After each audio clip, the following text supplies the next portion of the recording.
Assalamu alaikum fam, hope you're doing well. Welcome to my channel, Bibliophile Hermit. This is my second channel. So, we are digging into St. Augustine's Confessions, Book 1, Chapter 1. There's this very cool part here that can make us think about something. So, or are men to pray to you and to learn to know you through their prayers? So here, this is really prompting us to examine, well, how does one connect to their Creator? I, as a Muslim, we have our ways, but through this Catholic lens, we begin to see how they go about it, right? The more you pray, for us in Islam, we have 5 daily prayers. You're going to get closer to Allah, and you're going to tighten your bond, strengthen your iman, which means your faith in Allah, and you're going to supplicate, make dua to make you more steadfast. So there's a big emphasis on connecting to the Creator through Tawheed, which is the oneness of Allah.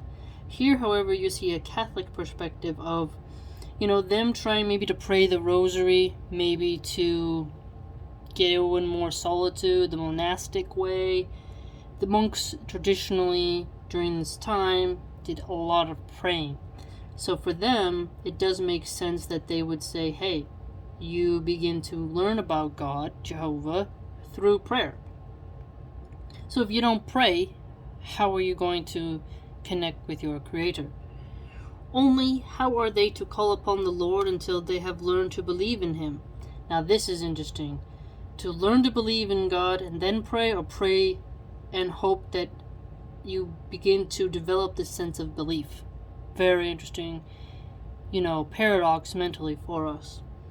And how are they to believe in Him without a preacher to listen to? Now this is unique because it really highlights what the position of a preacher is to teach you to pray, to help you have belief in God, and then to facilitate your learning process. So different Catholic orders will send their missionaries out, hopefully, for them, if they're doing their job.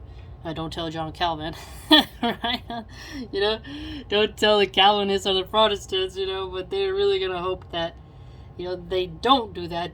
But the Pope, essentially, the Roman Pontiff, is going to hope that his orders are going to go out and minister. And the Augustinian order, especially, would be focusing on belief, teaching prayers, really solidifying the education here. So, for us in Islam, we have dawah, da'is, we have people who consistently are pursuing this path of strengthening people's faith, their iman. Here you see Augustine pose this question in his mind, right? Well, how are you going to learn to believe, if you haven't had a preacher there? So essentially, it highlights how important it is for a preacher to not be corrupt, to actually be strengthen their belief in God so that they can then teach their flock. It really highlights this emphasis for us. So what do you think? Let me know.